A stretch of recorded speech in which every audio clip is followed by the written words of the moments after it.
Hola. Buenas noches, tardes, o días, me presento, mi nombre es Judas. Quisiera empezar este programa contando algunas leyendas de algunos estados de la República Mexicana.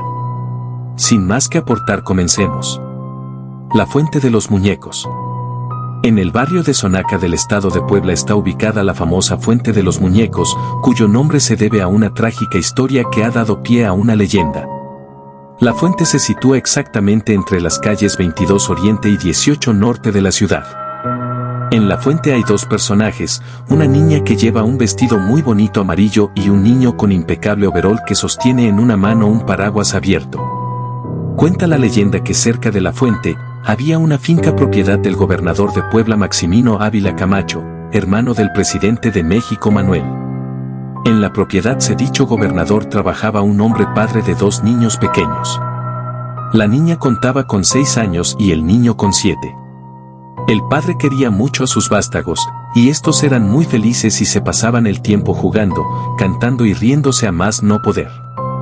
Por supuesto que los niños acudían a la escuela regularmente, y muy arregladitos, pues su madre ponía especial esmero en que fuesen muy limpios y con bonitos trajes, se veían tan bien que los llamaban los muñecos. Un cierto día en que estaba lloviendo muy fuerte, los pequeños se encaminaron hacia su escuela. El niño había tomado un paraguas para cubrirse del chubasco y, sobre todo, para evitar que su hermana se mojase, pues la quería mucho y siempre trataba de protegerla. El tiempo pasó y los niños nunca regresaron de la escuela. Vecinos, autoridades y los padres los buscaron por todos lados sin ningún éxito, nadie los había visto ni sabía su paradero. El padre de los dos niños y su madre estaban muertos de la aflicción y locos de angustia. Después de días y semanas de una búsqueda infructuosa, todas las personas estaban convencidas de que los infantes se habían caído y ahogado en un pozo de agua que se encontraba en los terrenos de la finca y que tenía que pasar para acudir a su escuela. El gobernador Maximino Ávila Camacho había hecho todo lo posible para que los niños fuesen encontrados, y se sentía muy afectado por la desaparición de los hermanos que conocía desde pequeños y eran hijos de uno de sus trabajadores. Este sentimiento de compasión le llevó a ordenar que en el pozo de agua se construyera una fuente con las esculturas de los dos niños extraviados. Y así se hizo. Los hermanitos aparecían en la fuente caminando juntos y amparándose de la lluvia con el paraguas que el niño había tomado de su casa. La fuente estaba ornamentada con azulejos de Talavera y era muy bonita. Desgraciadamente, hoy en día se encuentra muy deteriorada. La leyenda nos dice que desde el día en que fue terminada la Fuente de los Muñecos, por las noches los pequeños dejan sus pedestales y se van a jugar a las calles aledañas en donde se pueden escuchar sus cantos y sus risas de niños felices. Poco antes de que vaya a salir el sol, los niños regresan a sus lugares en la fuente con las rodillas raspadas y los trajecitos rotos de tanto jugar. Este hecho se repite cada noche.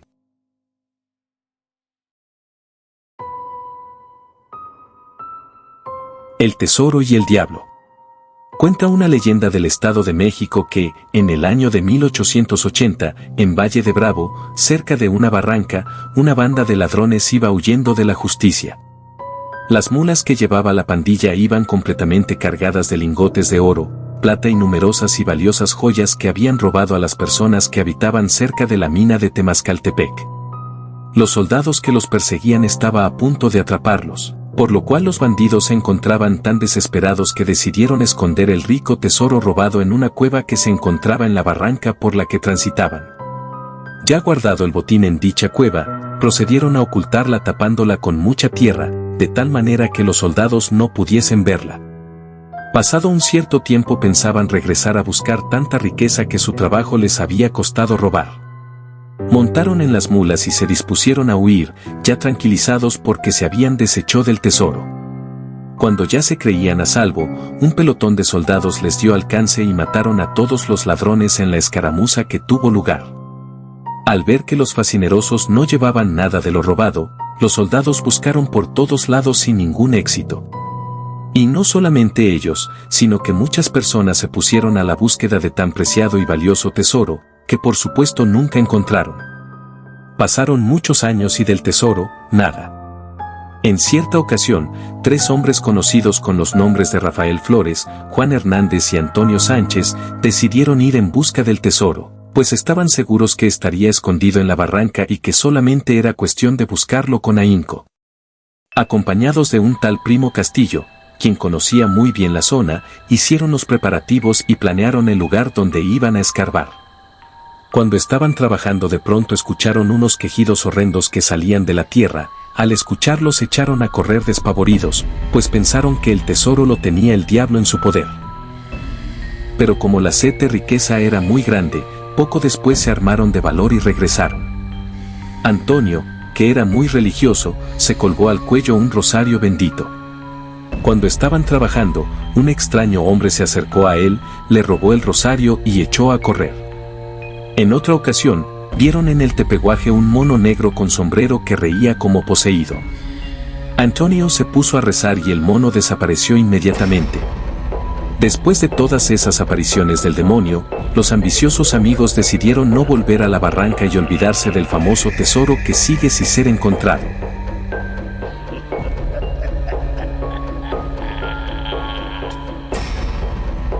Tengo hambre.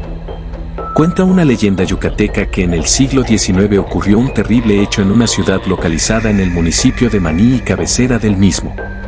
En este lugar había una hacienda donde vivía y trabajaba un capataz con su esposa y sus dos hijos, Ricardo y Armando, de 10 y 11 años, respectivamente. A los jovencitos su madre les tenía prohibido que por la noche fuesen a jugar al monte, ya que era de todos conocido que ahí espantaban. Una noche que los hermanos jugaban en el patio de la hacienda sin darse cuenta, de pronto se encontraron en el bosque y decidieron regresar cuanto antes a su casa, con el fin de no enojar a su madre. De retorno a su casa se encontraron en el camino con un antiguo pozo que les llamó la atención, pues nunca le habían visto. Al verlo, decidieron meter el cubo al interior para ver qué encontraban. Cuando lo sacaron se dieron cuenta que no contenía nada y tan solo vieron que en el fondo estaban escritas dos palabras: tengo hambre. Creyendo que era algún vagabundo que se había introducido al pozo para guarecerse del frío, corrieron a su casa por un pedazo de pollo cocido para llevárselo. Al día siguiente, picados por la curiosidad, decidieron regresar al pozo. Metieron el cubo y se encontraron que en el fondo había una moneda de oro. Al regresar a su casa, su padre les preguntó la procedencia de dicha moneda y ellos le contaron lo acontecido. Al escuchar, picado por la curiosidad y la ambición, el hombre decidió ir al pozo al día siguiente e introducirse en él, esperanzado de encontrar un buen tesoro. Dicho y hecho, el capataz se introdujo en el pozo. Al poco tiempo sus hijos escucharon gritos desgarradores. Asustados, Ricardo y Armando acudieron a su casa y avisaron a su madre, quien ya se había percatado de que su esposo no había pasado la noche en casa. Al saber lo ocurrido, la mujer acudió al pozo, pues sabía que se trataba de un lugar maldito. Al borde del pozo la mujer vio el sombrero de su marido. Rápidamente sacaron el cubo y vieron que en su interior había muchas monedas de oro, partes de la ropa del capataz hecha jirones, huesos y algunos pedacitos de carne humana. Hasta el mero fondo del cubo se podían leer las siguientes palabras: gracias por la comida. Este fue el terrible final de un hombre que creyó haber encontrado la fortuna de manera fácil, sin darse cuenta que estaba tratando con el diablo.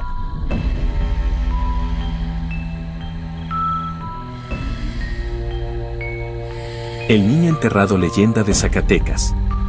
Esta leyenda comienza en Villa de Cos, Zacatecas, cuando una mujer que poseía muchas riquezas fallece dejando huérfano a su único hijo, quien se queda al cuidado de su tío Francisco al igual que toda su herencia. Lamentablemente el niño había quedado en las manos del mismo diablo, pues su tío, con tal de quedarse con toda la fortuna y bajo la influencia de un espíritu maligno, le arrebató la vida a su sobrino. Después de hacerlo, Francisco cavó un profundo pozo en la casa principal de la hacienda Sierra Hermosa, lugar donde vivían, y le dio sepultura al pequeño. Con el paso del tiempo decenas de familias pasaron por la hacienda, pero era muy breve el tiempo de su estadía, pues todos afirmaban que la casa estaba encantada. Por las noches solían escuchar que un niño lloraba. Sus prolongados lamentos venían desde el suelo. Una de las familias junto a algunos vecinos decidieron hacerle caso al llamado de los espíritus y comenzaron a escarbar debajo de una puerta que estaba entre el pasillo y el comedor, que es de donde venían los fantasmales llantos, primero se toparon con la tubería pero no desistieron y siguieron cavando hasta que toparon con algo más, una antigua lápida de cantera. Los presentes estaban temerosos con lo que encontraron pero satisfechos de poder ayudar a aquella alma atormentada a darle una cristiana sepultura, pero lamentablemente las cosas no salieron como esperaban, pues la tumba parecía estar bajo una maldición, ya que poco antes de desenterrarla totalmente, actividad paranormal negativa comenzó a ocurrir en la casa, como si algo malo se avecinara, por lo que con todo el dolor de su corazón tuvieron que dejar al niño bajo tierra nuevamente, no sin antes hacer algo de oración y arrojar agua bendita sobre la lápida. Mientras echaban la tierra sobre la tumba se podía escuchar al niño llorando. En ese mismo día la familia hizo las maletas para ya nunca volver. Actualmente se sigue reportando fenómenos paranormales en la casa grande, así es como le dicen al embrujado lugar. Los llantos del niño desde las profundidades no han cesado, pero no es el único lamento que se escucha, pues se dice el espíritu de su madre llora con él, pero ella desde la superficie de la tumba.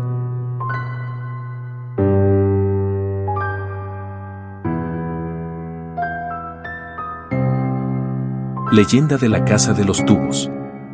Historia de la Casa de los Tubos. Dice la escalofriante leyenda que durante la década de los 70, una familia de la alta sociedad estaba construyendo su lujosa vivienda en la ciudad de Monterrey. La casa, además de tener un estilo muy peculiar, estaba hecha para que la hija de los dueños, que estaba en silla de ruedas, pudiera moverse libremente entre sus rampas. Los primeros indicios del origen de una terrible maldición fue cuando dos albañiles que trabajaban en la construcción perdieron la vida en un lamentable accidente.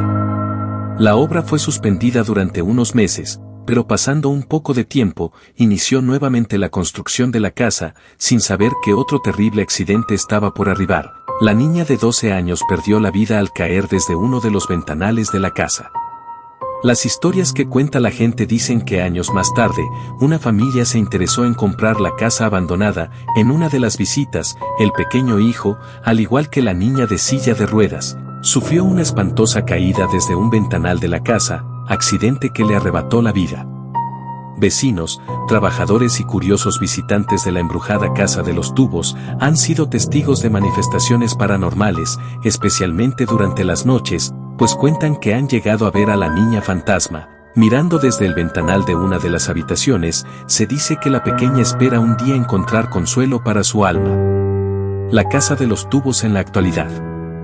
Aunque la Casa de los Tubos sigue de pie, hace algunos años pasó a las manos de un nuevo dueño, quien tiene planes para terminar aquella casa, extraña construcción que ha causado tanto temor a los habitantes de la ciudad de Monterrey. ¿Será que al terminar la casa y sea habitada por una nueva familia, la niña encontrará paz, o seguirá el espíritu de la niña habitándola para siempre? ¿Y tú habías escuchado sobre la Casa de los Tubos?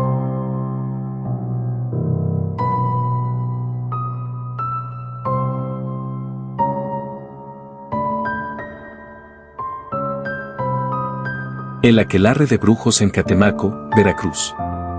En la zona selvática de Veracruz, en un poblado llamado Catemaco, existe una tradición milenaria que tiene sus raíces en la época prehispánica. Una tradición mística y poderosa que aprovecha la noche con más energía del año para intentar ser atrapada por brujos, chamanes y curanderos. Una noche de misas negras dedicadas a Satán, de sacrificios animales y trabajos de magia negra y blanca para traer beneficios o maldades. Y todo por la energía que un movimiento del cosmos genera. Esto es el aquelarre de Catemaco. El primer viernes de marzo un movimiento anual y único del cosmos genera una gran cantidad de energía proveniente de la luna para los practicantes de la magia. Por ello personas de todo el país se dan cita al místico poblado, para hacer trabajos o atrapar la energía en amuletos o pociones. Pues esta energía los limpia de todo lo que hayan tenido que lidiar durante el año, fortaleciéndolos para el que sigue. Pero se aprovecha para hacer limpias y trabajos por igual. Las celebraciones comienzan con unas reuniones secretas que podrían resultar en la excomunión de un católico, las misas negras. Pues se dice que algunas de estas misas son de naturaleza satánica y son aquellas que se festejan en secreto en algún punto del Cerro del Mono Blanco y sirven para renovar el pacto del brujo con el diablo. Sin embargo, las más conocidas y visitadas son las que practican los brujos blancos, pues son misas de purificación, dedicadas a retirar lo negro de las personas y lograr limpias más efectivas. Estas, en lugar de usar pentagramas como los practicantes de las artes oscuras, usan la estrella de David, pues se considera benéfica para el brujo blanco. Parte de sus rituales de las misas negras incluyen algo que para algunos podría pecar de grotesco: sacrificios animales. Suelen ser gallinas y un cordero, cuya sangre acaba cubriendo los rostros y cuerpos de los chamanes.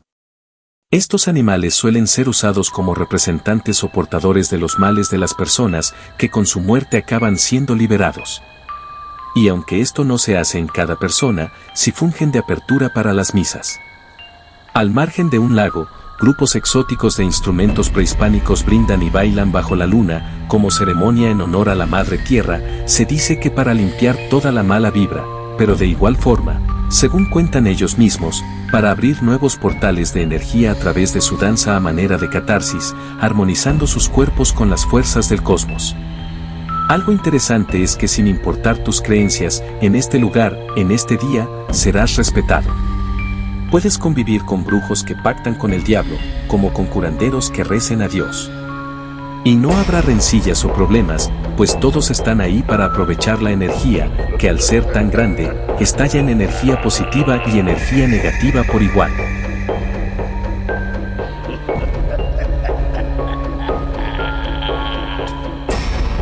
La leyenda del vampiro del Panteón de Belén.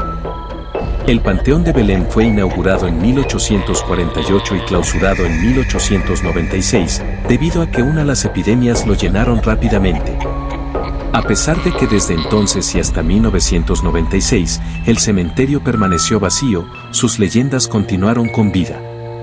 La más famosa de ellas es, sin duda, la leyenda del vampiro, la cual atrae a propios o ajenos, curiosos por conocer el árbol bajo el cual, según esta, espera para despertar.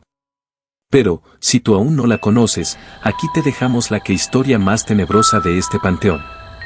Durante el siglo XVIII llegó a Guadalajara don Jorge, un europeo que llamó la atención de los residentes debido a sus costumbres extrañas, ya que gustaba de vestir de negro y pasear solo por las noches, además de que era poco sociable, aunque, dicen, muy educado.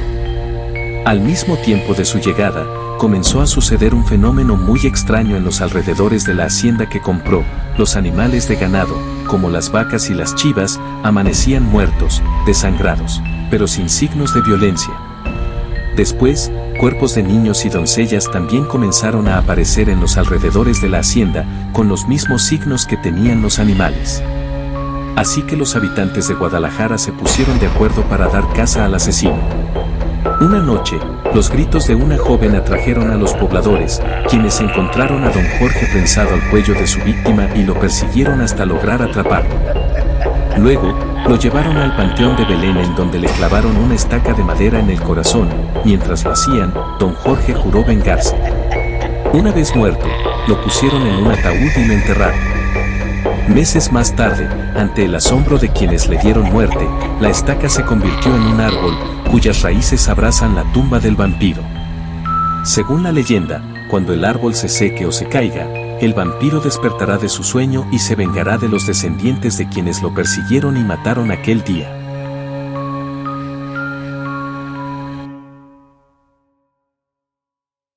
Leyenda la ciguanaba, mujer con cara de caballo.